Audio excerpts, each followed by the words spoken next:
mapanding ang pamilya. At syempre, mas kompleto ang araw nyo kung makikisaya kayo dito sa Pilipinas. Game ka na ba?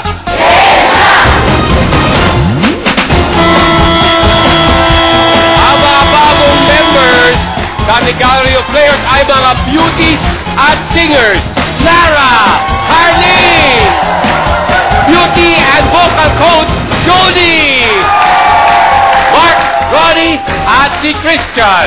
Ay kasama rin po natin at ang mga returning players na sila Pau, Jennifer, Janus, at Iris. At ang hinahabang defending winner, nag-shorts na naman, DJ Laila.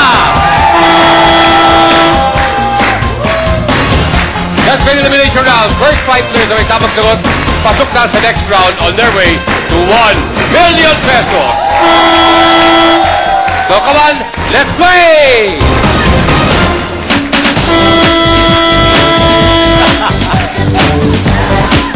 First contestant, finally, number 7, Iris. Miss Iris, ang tanong. Sa Pinoy idioms, ang taong kinakabahan ay sinasabing may daga sa blank. Iris, may daga sa dibdib. I'm sorry, Iris. Ayoko na sa inyo. Okay, pero akin na yung mic ko. Pasensya ka na. Bye! Next player, player number 16, Jody.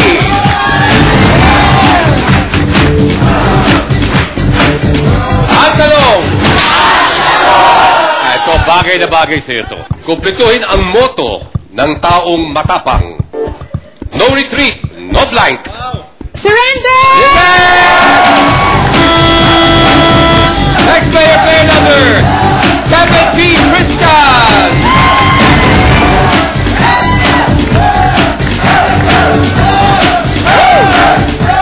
Ang tanong.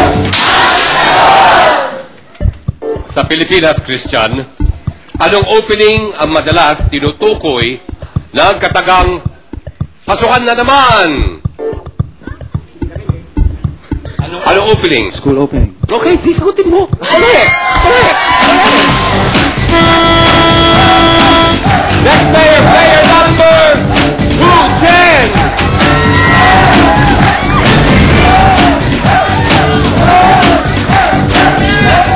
Ang tanong. Sa dating kapamilya shows, anong sitcom ang may subtitle na Sons of the Beach? Bora Bora. Oh, I'm sorry. Excite ako eh. Nagdoble. Nagdoble nga. Hindi pwede. Sorry, no my dear. Sorry, bye! Next player, player number 18, Harleen! Okay. Ang tanong. Sa anong bahagi ng katawan karaniwang ginagamit ang isang roll-on deodorant? Sa underarm. That's correct! Thank you. Next player! Player number 19, Lara! Ang tanong! Madali lang. Anong alaga sa bahay ang madalas binibigyan ng anti-rabies vaccine? Aso. Correct! At dahil may apat na tayo, balikan na po natin ang ating returning winner number 13, DJ Laila.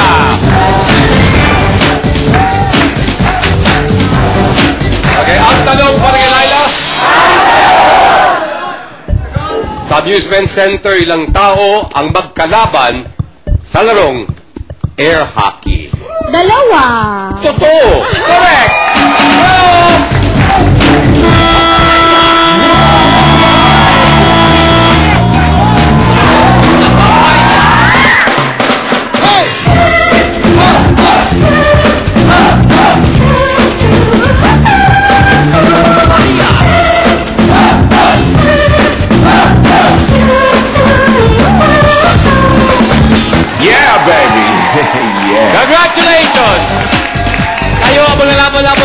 round. Sino kaya sa inyong yayaman?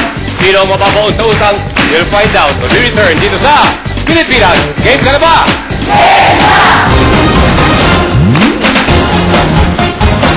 Sabi ni Doc, Welcome back, Celebrity Players Pilipinas. Game ka na ba?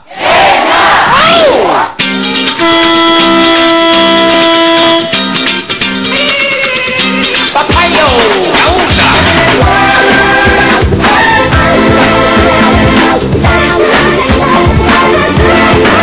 Papayo!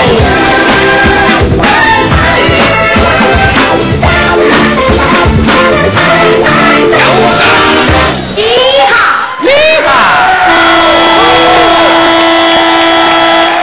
Anyway, welcome po.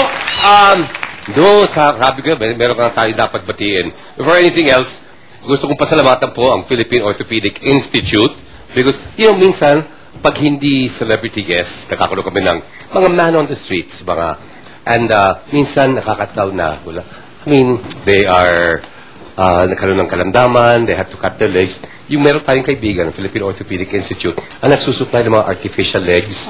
So may mga nagsulat sa akin at sinabi, nakuha na namin po, Edu, and thank you very much. So, gusto lang pasalamatan ang buong Game Ka na ba? Kami naman, gusto namin pasalamatan si Dr. Vince Gomez at ang lahat pong bumubuo ng Philippine Orthopedic Institute.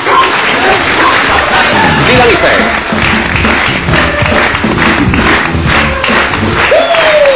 Paula? Mabuti. Kuyat ka? May eyebags ba? Hindi naman, konti lang. Parang sa dami naman negosyo mo siguro kasi lagari ka ngayon. Kaya siguro masyado orang busy. Hindi naman po. Kumusta ang baby natin? Laki na. 2.5 na siya. Wow, siguro mga 5'2", 5'3"? 5'8 na. 5'8" na. Ang laki na, ha? Iba talaga yung genes ngayon, eh. No, kasi, tingnan mo. Look at Carlene. 11 years old lang yan. Tignan mo yung laki niya, no? Ang laki na. Diba? So, iba na talaga panahon ngayon. Yes. Eventually, I'm sure you would hope for your... Well, di na magiging baby yun, eh. I mean, maging accomplished. Ano bang pangarap mo sa baby mo? 30. No. Sorry. Hindi pangarap.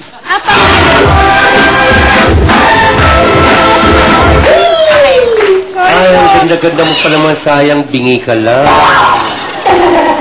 Hindi ba? Napansin mo lahat ng studio? Gumanong. Anong pangarap mo sa baby mo? 30. Hindi kasi... Hindi ka kasi pangarap. Parang ka may tingaw, eh, no? 30. Tapos may lumipad. And, ano nga? Pangarap? Yeah. Siguro... Hindi, seryoso, kung ano man yung gusto niya sa paglaki niya, okay lang sa amin yan ng dad niya. Nandito lang naman kami to guide him and to support him talaga. Na-promise talaga. I think yun naman talaga yung role Standard ng yun. parents. Standard yun. Diba? Standard answer yun. Of course, pero yung totoo, kung ikaw ang papipiliin, anong... Ako? Yeah. Gusto ko siya maging doctor. Okay. Yun. Pero kung hindi niya trip yun, okay lang sa amin. Yeah, kahit naman iba trip niya, okay lang. Baka iba naman yung trip ng bata. Diba, paalala? Nasa kanya na yun eh. Kung gusto niyang trip, diba? Diba? Sino mas Sino mas hands-on? Ikaw yung husband mo?